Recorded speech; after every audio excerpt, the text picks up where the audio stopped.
सहना भवतु सहनौ भुनक्तु सह वीर्यं करवावहै तेजस्विनावधीतमस्तु मा विद्विषावहै। ओम शांति शांति शांति। शंकरं शंकराचार्यं केशवं बादरायणं सूत्रभाष्यकृतौ वन्दे भगवन्तौ पुनः पुनः। ईश्वरो गुरुरात्मेति मूर्तिभेदविभागिने व्योमवद्व्याप्तदेहाय दक्षिणामूर्तये नमः। सदाशिवसमारम्भां शङ्कराचार्यमध्यमाम् अस्मदाचार्यपर्यन्तां वन्दे गुरुपरम्पराम्। श्रुतिस्मृतिपुराणानाम् आलयं करुणालयं नमामि भगवत्पादं शंकरं लोकशंकरम्।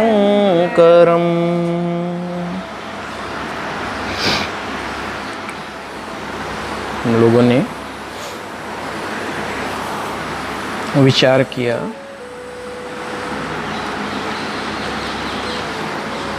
भगवान द्वारा बताई गई दो प्रकार की बुद्धि पर। एक बुद्धि जिसको कहा सांख्य बुद्धि और दूसरी प्रकार की बुद्धि जिसे कहा योग विषयक बुद्धि।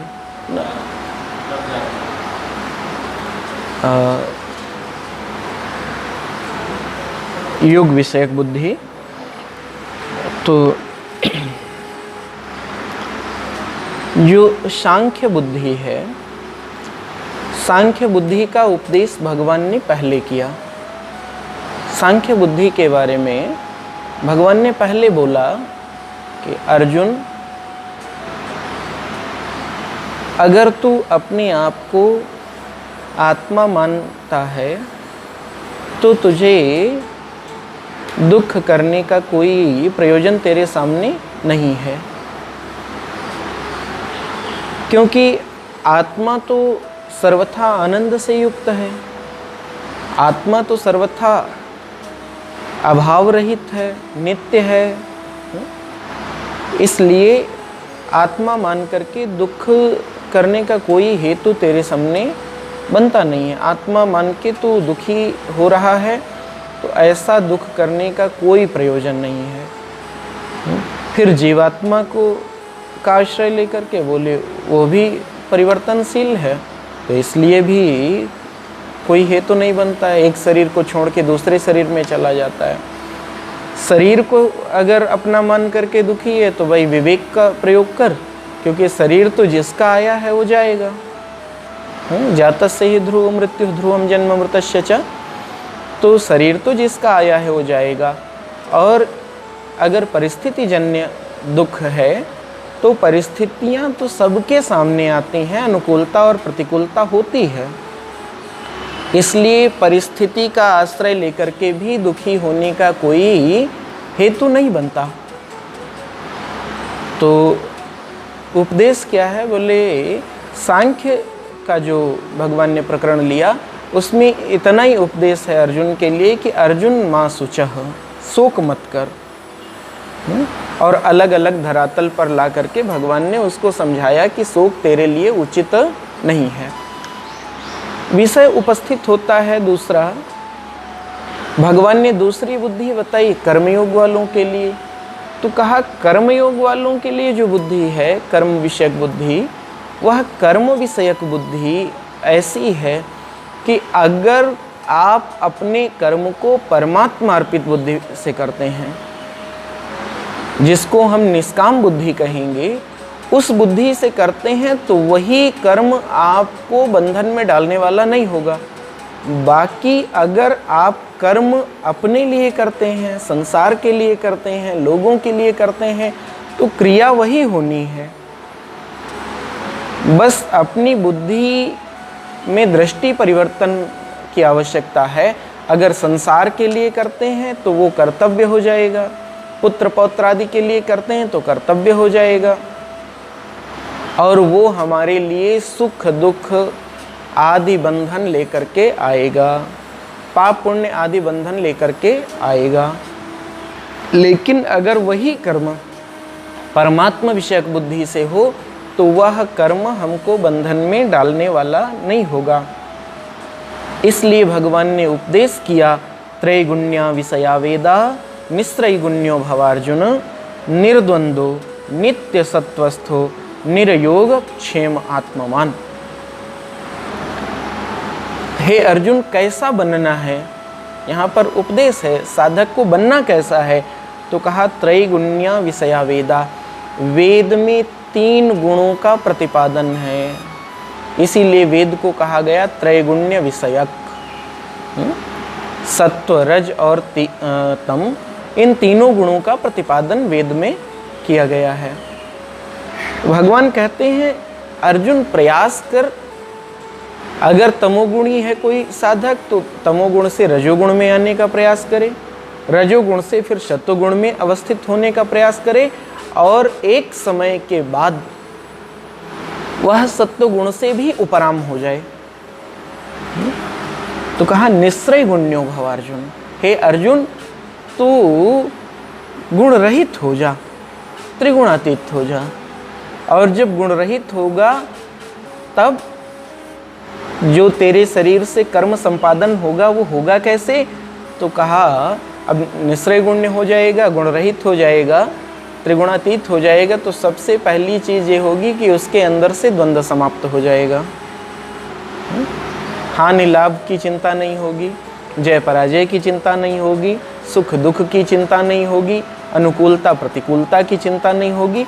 जितने भी द्वंद्व हैं, दो का जो जोड़ा है, वह सब का सब उसके अंदर से निसृत हो जाएगा, निकल जाएगा। फिर निर्द्वंद हो जा, नित्य सत्वस्थ हो, नित्य सात्विक वृत्ति वाला हो, सात्विक वृत्ति वाला हो, और निर्योगक और निक्षेम। यहाँ पर शब्द है ना, निर्योग क्षेम आत्मवान। तो निर्योग हो जा। निर्योग का मतलब मेरे पास यह वस्तु नहीं है, इस वस्तु को मुझे प्राप्त करना है, ऐसे भाव से रहित हो जा। अप्राप्त की जो अप्राप्त वस्तु है उसके प्राप्त करने की इच्छा का नाम है योग। और जो वस्तु हमारे पास है वह हमेशा बनी रहे, इसका नाम है क्षेम। और सारा का सारा पसारा इन्हीं 2 शब्दों पर तो चल रहा है। ये मेरे पास नहीं है और ये है तो ये हमेशा बना रहे।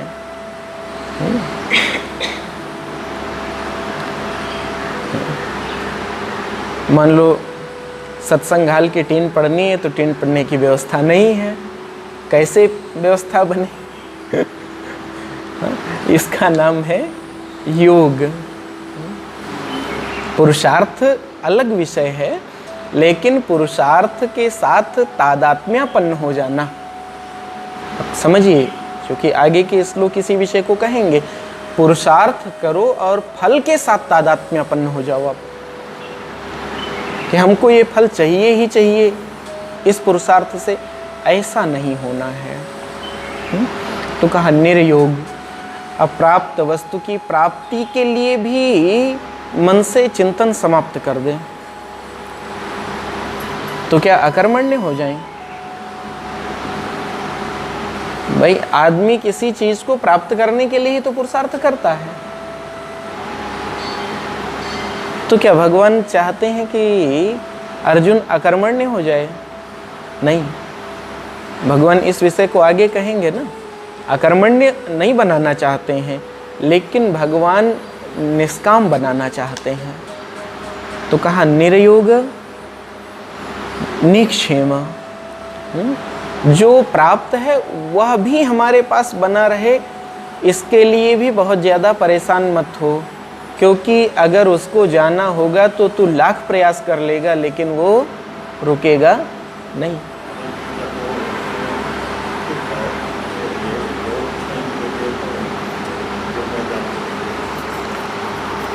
अवस्थित होगा तब ना, अभी अवस्थित कहाँ है। समस्या तो ये है कि अगर वो अवस्थित हो जाए तो फिर कोई चिंता ही नहीं है। यही तो भगवान कहते हैं निर्योग बन और निक्षेम बन, योग रहित और क्षेम रहित आत्मवान, आत्मज्ञ हो जा, अपने स्वरूप में स्थित हो जा। जब ऐसा हो जाएगा तो चूंकि आत्मज्ञ हो जाएगा, आत्मवान हो जाएगा, तो तू बड़ी वस्तु को प्राप्त कर लेगा। उस आनंद को, उस सुख को प्राप्त कर लेगा जो असीमित है, जो अनंत है, जिसकी कोई सीमा नहीं है, अपरिमेय है। तो उस सुख को जब तू प्राप्त कर लेगा तो उस सुख को प्राप्त करने के बाद फिर छोटी छोटी वस्तुओं का सुख तेरे लिए कोई मायने नहीं रखेगा। छोटी छोटी वस्तुओं का, छोटी छोटी चीज़ों को लेकर के जो सुख का भाव रहता है, वह सुख तेरे लिए कोई विषय नहीं बनेगा। ठीक है ना। तो यहाँ पर जो इसकी भूमिका है, संगति है, हम लोग संगति पढ़ते हैं अगले श्लोक के लिए। सर्वेषु वेदोक्तेषु कर्मसु यानि अनंतानि फलानि तानि न अपक्ष्यन्ते चेत किमर्थम तानि ईश्वराय इति अनुष्ठीयन्ते इति उच्यते शृणु। सर्वेषु वेदेषु वेदोक्तेषु कर्मसु, सारे वेदोक्त कर्म और उनके जो फल हैं, वह चूँकि कर्म अनंत हैं इसलिए कर्मों के फल भी अनंत होंगे। तो तानि न अपेक्षन्ते, अर्जुन उनकी अपेक्षा नहीं करनी चाहिए। मैंने कर्म कर डाला, अब इस कर्म से यही फल मुझको मिलेगा, ऐसी अपेक्षा नहीं करनी चाहिए। किमर्थम तानि, तो फिर कर्म करे क्यों आदमी? जब फल की अपेक्षा नहीं करेगा तो कर्म करे क्यों? तो कहा तानि ईश्वराय इति अनुष्ठीयन्ते इति, उन कर्मों को ईश्वराय, ईश्वर के लिए, चतुर्थी एक वचन बोले, ईश्वर के लिए उनका अनुष्ठान करे। उच्यन्ते शृणु, ऐसा कहा गया है, बताया गया है, आप आगे सुनो इस चीज को। पढ़ते हैं हम लोग 46वां श्लोक। यावनर्थ उदपाने सर्वतः संप्लुतोदके तावान् सर्वेषु वेदेषु ब्राह्मणस्य विजानतः यावान् अर्थ उदपानेषु सर्वतः संप्लुतोदके। यहाँ पर एक दृष्टांत दिया। कोई व्यक्ति है, वो छोटे छोटे तालाबों में, गड्ढों में जल देखता है, और ऐसे व्यक्ति को जब कोई बड़ा तालाब मिल जाए तो उस व्यक्ति का उन छोटे तालाबों से, छोटे गड्ढों से कोई प्रयोजन रह जाएगा क्या? अरे आप घर में देख लो प्रैक्टिकली, आपके यहाँ कोई बच्चा है, उस बच्चे को आपने, पहले पैदल चलता था, आपने साइकिल दिलवा दी। अब साइकिल पाने के बाद फिर वो साइकिल जहाँ जाना हो तुरंत साइकिल निकालता, खूब झाड़ पोंछ के साइकिल को व्यवस्थित रखता। फिर धीरे से स्थितियाँ बदली, आपने उसको मोटरसाइकिल दिलवा दी, तो वो साइकिल ले जाकर के एक किनारे डाल देगा। अब उसका जो इंटरेस्ट है उसका जो आकर्षण है साइकिल में नहीं रह जाएगा, अब उसका इंटरेस्ट हो जाएगा मोटरसाइकिल को लेके। और अगर आपने कहीं कार दिलवा दी तब तो बोले धीरे धीरे उस मोटरसाइकिल से भी उसका इंटरेस्ट कम हो जाएगा, उसकी रुचि कम हो जाएगी। तो ऐसे ही कोई ऐसा व्यक्ति है जिसको बड़ा सरोवर मिल जाए, बड़ा जलाशय मिल जाए, तो वो छोटे जलाशयों से कितना प्रयोजन रखेगा, छोटे जलाशयों के प्रति उसका कितना प्रयोजन रहेगा। तो लोग भाष्य देखते हैं, यथा लोके कूप तड़ाग्याद्यने कस्मिन् उदपाने परिच्छिन्नोदके यावनाय यावत् परिमाणः स्नानपानादि अर्थः फलं प्रयोजनं स सर्वः अर्थः सर्वसंप्लुतोदके तावन एव संपद्यते तत्र अंतर्भवति इत्यर्थः। जब किसी व्यक्ति को कोई बड़ा जलाशय मिल जाए तो वह सारे के सारे छोटे जलाशय उसी के अंतर्निहित हो जाएंगे। उसको फिर जो प्रयोजन रहेगा, जो आकर्षण उसका रहेगा, वो बड़े जलाशय के प्रति रहेगा। छोटे जलाशयों के प्रति उसका बहुत ज़्यादा कोई आकर्षण, कोई रुचि नहीं होगी। अच्छा, आपके आसपास भी तो बहुत से सरोवर होते हैं, बहुत से तालाब होते हैं, आप लोग उनको देखने नहीं जाते।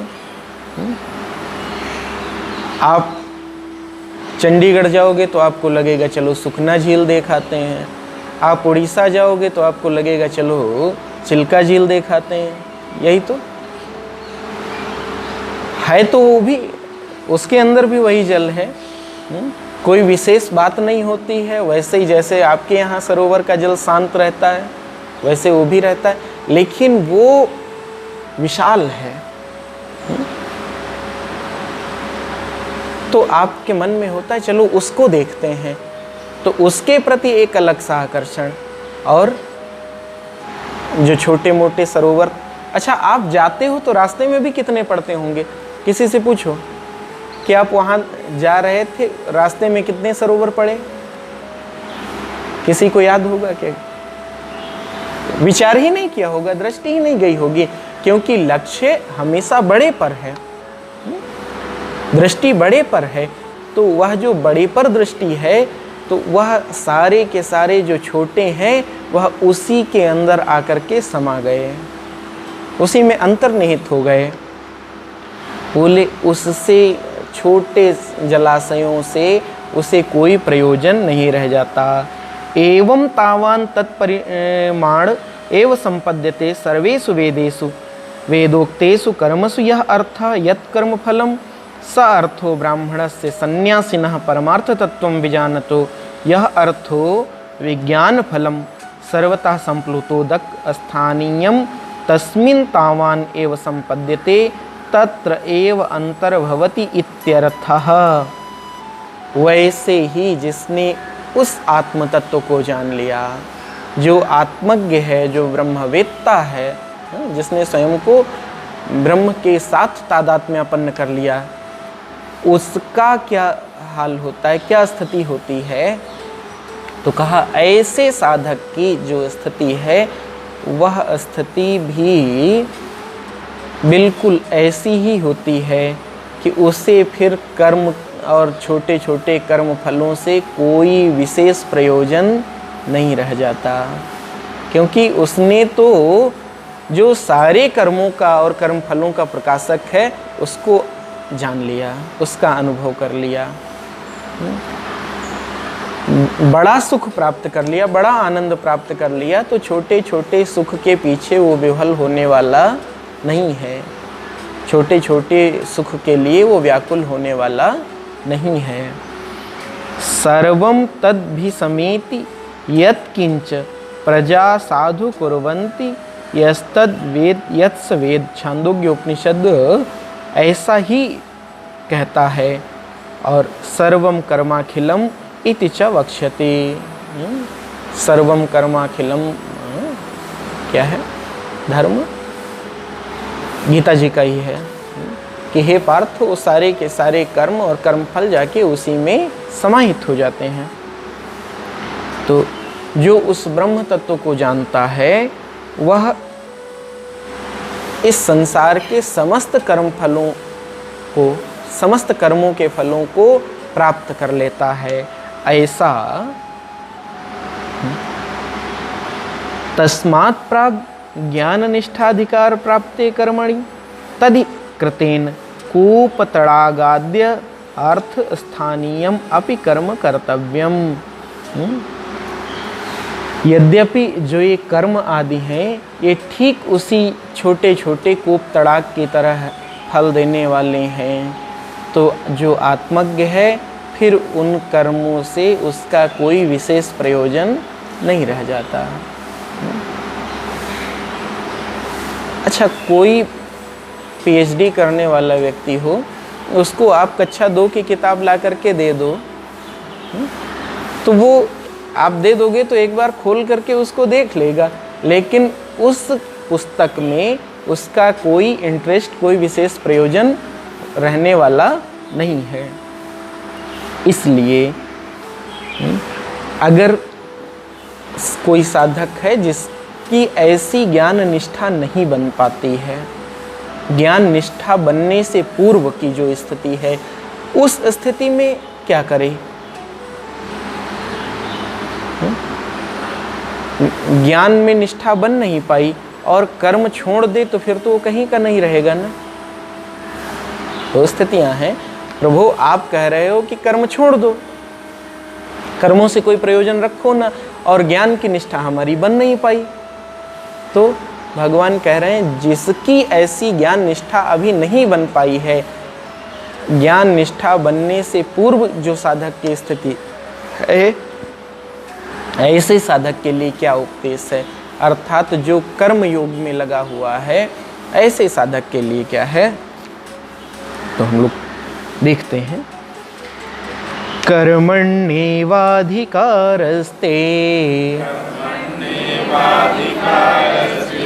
मा फलेषु कदाचन मा कर्मफल हेतुर्भू मा ते संगोस्त्वकर्मणि योगस्थः कुरु कर्माणि संगं त्यक्त्वा धनंजय सिद्ध सिद्ध्यो समो भूत्वा समत्वं योग उच्यते। कर्मणि एव अधिकारः ते मा फलेषु कदाचन मा कर्मफल हेतुर्भू माते संगोस्त्व अकर्मणि। भगवान कहते हैं कर्मणि एव अधिकारः ते, हे अर्जुन ऐसा जो साधक है, जो ऐसे लोग हैं, उनका कर्म में ही अधिकार है।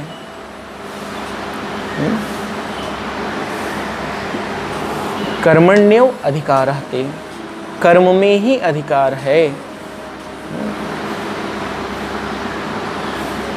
मा फलेषु कदाचन, कर्म फल में किसी का भी अधिकार नहीं है। अगर आप कर्म करते भी हो तो कर्म में तो आपका अधिकार है, लेकिन कर्म फल में आपका अधिकार नहीं है।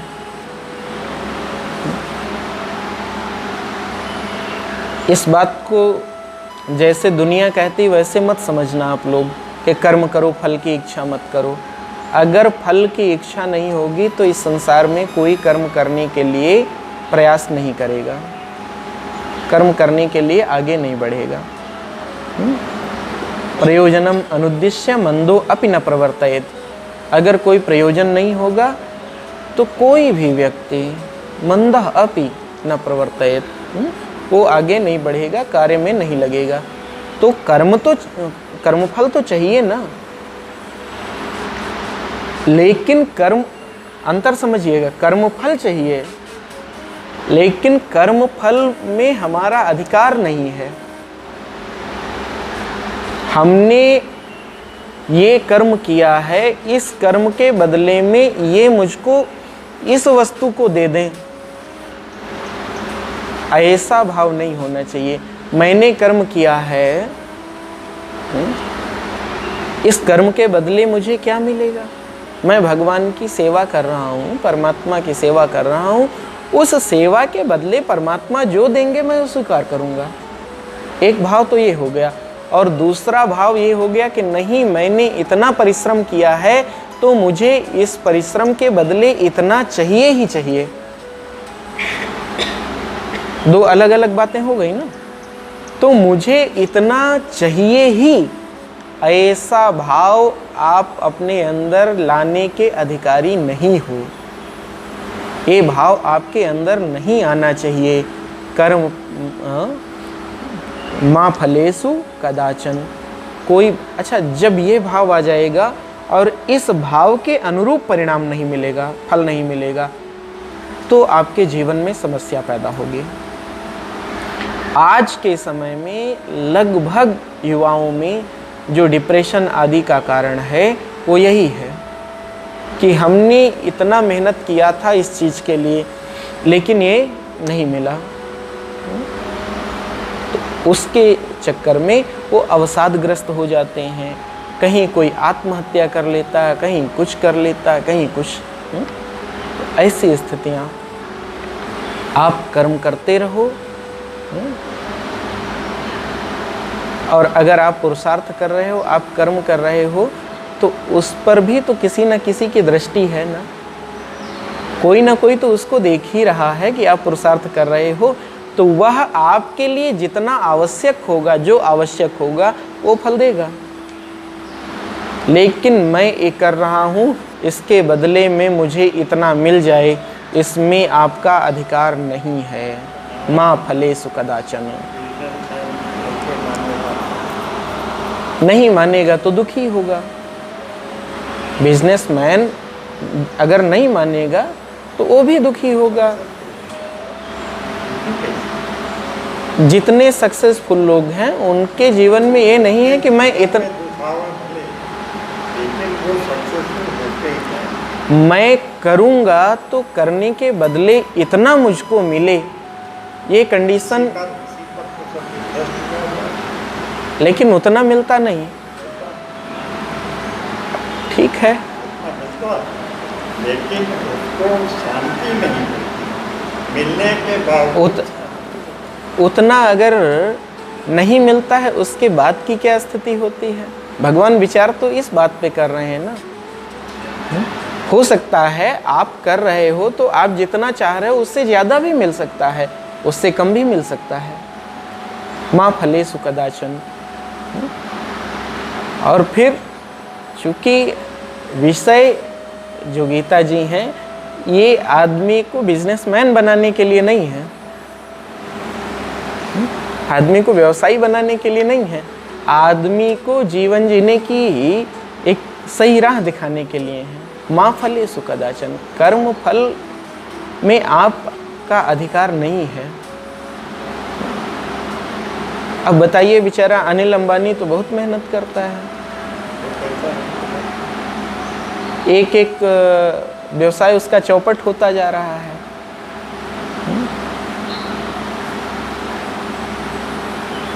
जो खराब होता जा रहा है उसका दूसरा भाई खरीदता जा रहा है उससे। चौपट हुआ ना। आज बेचारा कहीं उसका नामो निशान नहीं है। तो स्थिति क्या है? उसके पास भी ऐसे लोग होंगे कि साहब इतना लगाओ तो इतना मिलेगा। कोई है जो इतना लगाओ तो, हाँ ऐसे हैं, बिल्कुल हैं, ऐसे ही ज़्यादातर हैं। इतना लगाओ तो इतना मिलेगा, लेकिन अगर उतना नहीं मिलेगा तो फिर वो आपके अवसाद आदि का कारण बनता है। आप दुखी होते हैं। भगवान कहते हैं अगर आप सुखी रहना चाहते हो, आप आनंद में रहना चाहते हो, तो हमारा तरीका अपनाओ। आपका तरीका जैसा भी हो ठीक है, लेकिन आनंदमय जीवन के लिए आपके लिए मेरा तरीका है। माँ कर्मफल हेतुर्भु, कर्मफल का हेतु मत बनो। और माते संगोस्त कर्मणि, मुझे इतना नहीं मिलेगा, अगर ऐसा करूँगा इतना नहीं मिलेगा, तो भगवान कहते हैं ऐसा विचार करके अकर्मण्य भी मत बन जाओ। आप कर्म करो, आप फल की इच्छा, फल के अधिकारी मत बनो। उस फल का अधिकारी कोई और है। वो आपको आपके पुरुषार्थ के अनुसार आपको जितना आवश्यकता है उतना फल देगा। वो आपके बारे में आपसे ज़्यादा जानता है। तो कर्मणि एव अधिकारो न ज्ञाननिष्ठायाम ते तव तत्र च कर्म कुर्वतो मा फलेषु अधिकारः अस्तु कर्म फल तृष्णा मा भूत। कर्म मा फलेषु अधिकारः का जो भाव किया, वो कहा कर्म फल तृष्णा मा भूत। कर्म फल को लेकर के एक जो भूख होती है, उससे अपेक्षा नहीं, एक भूख होती है। भूख का मतलब कि इतना ही चाहिए, इससे कम में नहीं। वो आपके अधिकार में नहीं, उसके अधिकारी मत बनो। कदाचन कस्यचित अपि अवस्थायाम इत्यर्था, किसी भी स्थिति में आपको कर्म फल की इच्छा नहीं होनी चाहिए। यदा कर्म फले तृष्णा ते स्यात् तदा कर्म फल प्राप्ति हेतुष्या एवं मा कर्म फल हेतुभु। यदि आपके अंदर कर्म फल को लेकर के तृष्णा होगी ना, तो कर्म को लेकर के तृष्णा होगी, कर्म फल को लेके एक भूख होगी, तृष्णा होगी, तो फिर जो कर्म फल होगा वह कर्म फल आपको प्राप्त होगा और वो कर्म फल फिर आपके बंधन का कारण बन जाएगा। अतः माँ कर्म फल हेतु भू, इस तरह तू कर्म फल का कारण मत बन। यदा ही कर्म फल तृष्णा प्रयुक्तः कर्मणि प्रवर्तते तदा कर्म फलस्य एव जन्मनो हेतु भवति। यदि तेरे अंदर कर्म फल की तृष्णा होगी, कर्म फल की तृष्णा से युक्त होकर के कर्म करेगा, कर्मणि प्रवर्तते तदा कर्म फलस्य एव जन्मनो हेतु भवेत, तो वही कर्म का फल तेरे जन्म का हेतु, पुनः पैदा होने का हेतु बनेगा। यदि कर्म फल ना इष्यते, और अगर तू कर्म फल की इच्छा नहीं करता है, किम कर्मणा दुख रूपेण इति मां ते तव संग अस्तु अकर्मणि अकरणे प्रीति मां भूत। यदि कर्म फल की इच्छा ना होवे तो इस प्रकार का दुख रूप कर्म करना चाहिए क्या? ऐसा लोग सोचते हैं, अगर कर्म फल नहीं होगा तो फिर हम क्यों इस कर्म में प्रवृत्त हों? तो भगवान कहते हैं नहीं, ऐसा नहीं है। ऐसी जो बात है, इस बात से भी तेरा लगाव नहीं होना चाहिए, अर्थात अकर्मण्यता की तरफ तुझको नहीं झुकना चाहिए। तो करना क्या चाहिए? यदि कर्म फल प्रयुक्तेन न कर्तव्यम कर्म कथम तरहि कर्तव्यम इति। यदि आप कर्म फल से प्रेरित होकर के कर्म नहीं करते हो तो कैसे कर्म करना चाहिए, किस प्रकार कर्म किया जाए?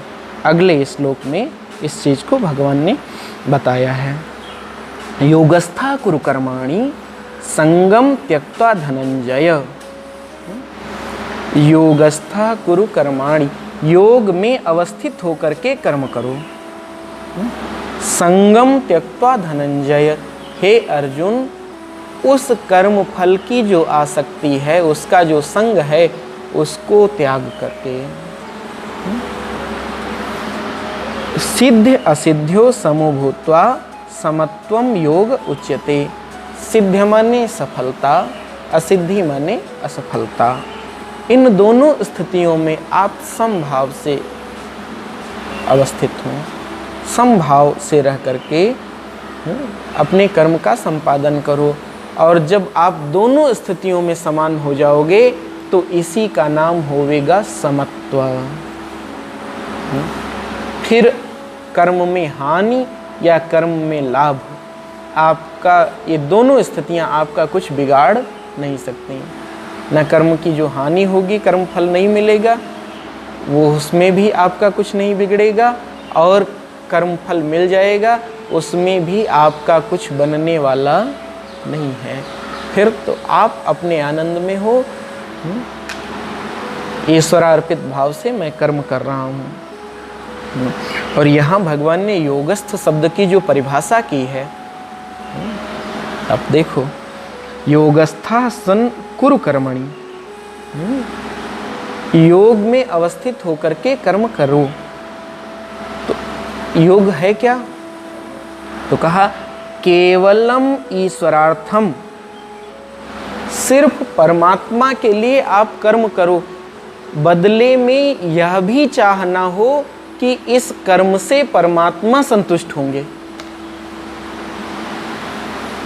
विचार करो, परमात्मा की संतुष्टि के लिए आप कर्म करो, परमात्मा को अर्पित करते हुए कर्म करो, लेकिन मेरे कर्म से परमात्मा संतुष्ट होंगे या असंतुष्ट होंगे, ऐसा भी भाव आपके अंदर नहीं होना चाहिए।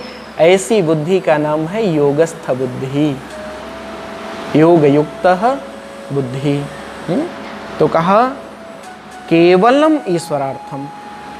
देखो, बहुत दृढ़ता के साथ भगवान कह रहे हैं, केवल ईश्वर के लिए काम खत्म हो गया, अब आगे वाले की जरूरत नहीं है। हम कर्म तो करते हैं ईश्वर के लिए, लेकिन कहते हैं मेरे इस कर्म से मैं इतनी सुंदर आरती गा रहा हूँ, भगवान प्रसन्न हो जाएंगे। तो मैं भगवान के लिए आरती गा रहा हूँ, अलग विषय है, लेकिन इस आरती से भगवान प्रसन्न हो जाएंगे, जैसे ये भाव आया, मतलब आपके अंदर कर्म फल का कहीं ना कहीं से समावेश हो गया बुद्धि के अंदर ना। ईश्वरो में तुष्यतु इति, ईश्वर मुझसे संतुष्ट हो जाएं, ईश्वर मेरे इस कर्म से संतुष्ट हो जाएं, ऐसी बुद्धि भी नहीं होनी चाहिए। फल तृष्णा शून्येन क्रियमाणो कर्मणि सत्व शुद्धिजा ज्ञान प्राप्ति लक्षणः सिद्धि तद विपर्ययजा असिद्धि तयो सिद्ध सिद्ध्यो अपि समः तुल्यो भूत्वा कुरु कर्माणि। फल तृष्णा शून्य होकर के किए गए कर्म के द्वारा सत्व शुद्धिजा ज्ञान प्राप्ति लक्षणा सिद्धि, उससे अंतःकरण में जो सात्विकता पैदा होगी या अंतःकरण को शुद्ध करने वाली एक बुद्धि पैदा होगी, और उससे कोई फल पैदा होगा, कोई फल मिलेगा। अच्छा, हम जब ईश्वरार्पित भाव से कर्म करते हैं तो यह भाव भी नहीं होता है कि इस कर्म से मेरी बुद्धि, मेरा चित्त शुद्ध होगा, फिर ये भाव आता नहीं है चित्त शुद्धि के लिए। हाँ, कोई कर्म करते हैं तो ये भाव आ जाता है कि पुत्र पौत्र आदि सुखी हों, अमुक स्थिति हो, हमारे इष्ट देव प्रसन्न हो, हमारे गुरुदेव प्रसन्न हो, ऐसे बहुत से भाव आ जाते हैं, लेकिन आपका चित्त शुद्ध होवे, जो अंतःकरण की शुद्धि होगी, अंतःकरण की शुद्धि के बाद फिर जो ज्ञान की प्राप्ति होगी, वह इस कर्म की सिद्धि होगी, इस कर्म का लाभ होगा। सिद्धि का मतलब आप लाभ कह लीजिए। और मान लिया कहीं कुछ ऐसी स्थिति बन गई तो अंतःकरण शुद्ध नहीं हुआ, ज्ञानोपलब्धि नहीं हुई, तो बोले यह अशुद्धि होगी, असिद्धि होगी। तो बोले इन दोनों स्थितियों में भौतिक जगत में कर्म होगा तो उस कर्म का कोई भौतिक फल दिखाई पड़ेगा, बहुत से धन की प्राप्ति हो जाएगी, घर पशु पुत्र आदि प्राप्त हो जाएंगे, और कभी कभी बहुत पुरुषार्थ के बाद भी कुछ नहीं मिलता। ने ऐसे कई लोगों को देखा, उनको सपोर्ट करके लोगों ने कोई ना कोई व्यवसाय कराया, कुछ ना कुछ उनको करवाया। यहीं पर अपने मोहल्ले में एक मारवाड़ी परिवार से एक सज्जन, उन्होंने अपने किसी रिश्तेदार को कई बार कोई काम करवाया, लेकिन वो सफल नहीं हो पाए। तो अब सफल नहीं हो पाए तो इसमें बोले असिद्धि है, नहीं हो पाया। अब वो बहुत हाय हाय करें, बहुत दुखी हो जाएं, बोले नहीं। दोनों स्थितियों में एक भाव से रह करके, समान भाव से रह करके जो अपना व्यवहार करता है, ऐसा साधक कहा जाता है कि ये समत्व से युक्त है, समत्व में स्थित है। का असो योगो यत्रस्थः कुरु इति उक्तम एदम एव तत्सिद्ध सिद्ध्यो समुत्वम योग उच्यते। ऐसा कौन सा योग है जिसमें अवस्थित होकर के भगवान ने यहाँ पर कर्म करने का उपदेश किया है। तो कहा ये जो सिद्धि और असिद्धि में समभाव से साधक रहता है, यही योग है। इसी योग की यहाँ पर चर्चा है, इसी को यहाँ पर योग इति संज्ञा, योग शब्द से संबोधित किया गया है।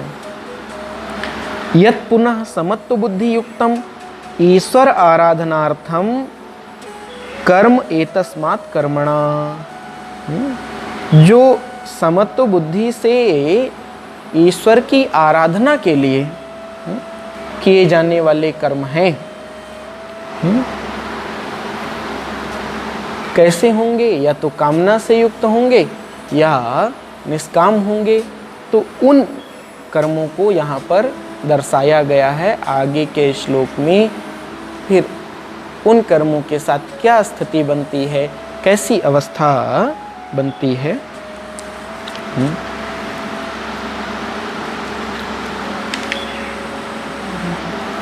पढ़ लिया जाए, चलो श्लोक पढ़ लेते हैं।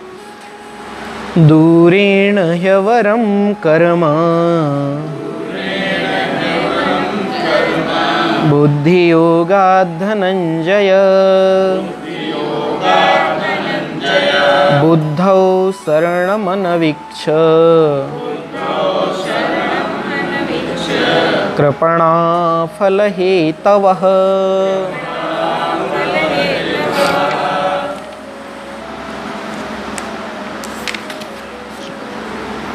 ठीक है, तो चूंकि आज का जो विषय रहा उस में भगवान ने जो बातें बताई, वो बात पहले तो भगवान कहते हैं कि अर्जुन तू आत्मा में स्वयं को अवस्थित कर, आत्मज्ञ बन।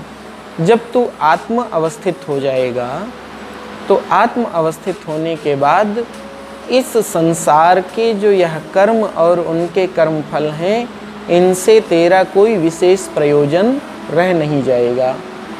इनसे तेरा जो प्रयोजन होगा ठीक उसी प्रकार से रहेगा जैसे कोई बालक या किसी व्यक्ति को कोई बड़ा सरोवर आदि मिल जाए, जलाशय मिल जाए, तो छोटे छोटे जलाशयों को वह उसी में निहित कर लेता है, उसी के अंतर्निहित हो जाते हैं। बस इतना ही। अगर उस परम आनंद की प्राप्ति हो गई तो अपने आप छोटे छोटे सुख उसी के अंदर समा जाएंगे। तू कर्म में अपना अधिकार समझ, कर्म फल में तेरा अधिकार नहीं है। उस कर्म फल का हेतु भी मत बन। अगर कर्म फल का हेतु बनेगा, कर्म का हेतु बनेगा, तो कर्म फल का हेतु बनना पड़ेगा। और कर्म फल का हेतु बनने का मतलब बार बार जन्म लेना पड़ेगा, बार बार मरना पड़ेगा। तो अगर कर्म ऐसा दुखदाई है, इस प्रकार से हम कुछ चाहें भी ना तो फिर कर्म नहीं करेंगे, ऐसा विचार करने वाला भी मत बन। ये भगवान उपदेश करते हैं। कर्मणि एव अधिकारः ते मा फलेषु कदाचन। तो फिर कर्म करें कैसे, तो उसका उपदेश अगले श्लोक में किया है कि योग में अवस्थित होकर के कर्म कर। लेकिन योगस्थ की स्थिति क्या है, तो कहा ईश्वरार्पित भावम, ईश्वर अर्पित भाव से ही कर्म करना है। उससे यह कामना भी नहीं रखनी है उस कर्म के साथ कि ईश्वर मुझसे संतुष्ट होंगे, परमात्मा मुझसे संतुष्ट होंगे। बोले ऐसा भाव भी अपने अंदर मत बना, ऐसे भाव से भी रहित हो जा। सिद्धि लाभ हानि में अपने आप को समभाव से स्थित कर, ऐसा जो साधक है। हे अर्जुन, इस प्रकार बन, ऐसे गुणों वाला बन, ऐसा साधक बन। यहाँ पर भगवान इस अर्जुन को 2 मूल श्लोकों में उपदेश किया है योग में अवस्थित होकर के कर्म करने का। आगे 4-5 श्लोक और हैं, उसमें 1-2 बातें और कहीं, अगर कोई ऐसे कर्म नहीं कर पाता है तो उसकी क्या स्थिति है क्या। और उसके बाद जो भगवान त्रिगुणातीत कहते हैं ना, निश्रय गुण्यो भव अर्जुन, तो अर्जुन का प्रश्न होता है कि केशव निश्रय गुण्य जो साधक हो जाएगा वो कैसा होता है। तो आगे से फिर वह विषय प्रारंभ होता है, लगभग 12-13 श्लोकों में है। 54 से लेके 72 तक स्थित प्रज्ञ के लक्षण जिसको कहा जाता है, ज्ञानी के लक्षण, हम लोग उन पर भी चर्चा करेंगे। आज यहीं पर विश्राम लेते हैं। बोले सच्चिदानंद भगवान की। ओम पूर्णमदः पूर्णमिदं पूर्णात् पूर्णमुदच्यते पूर्णस्य पूर्णमादाय पूर्णमेवावशिष्यते। ओम शांतिः शांतिः शांतिः। हरि ओम। श्री गुरुभ्यो नमः। हरि ओम।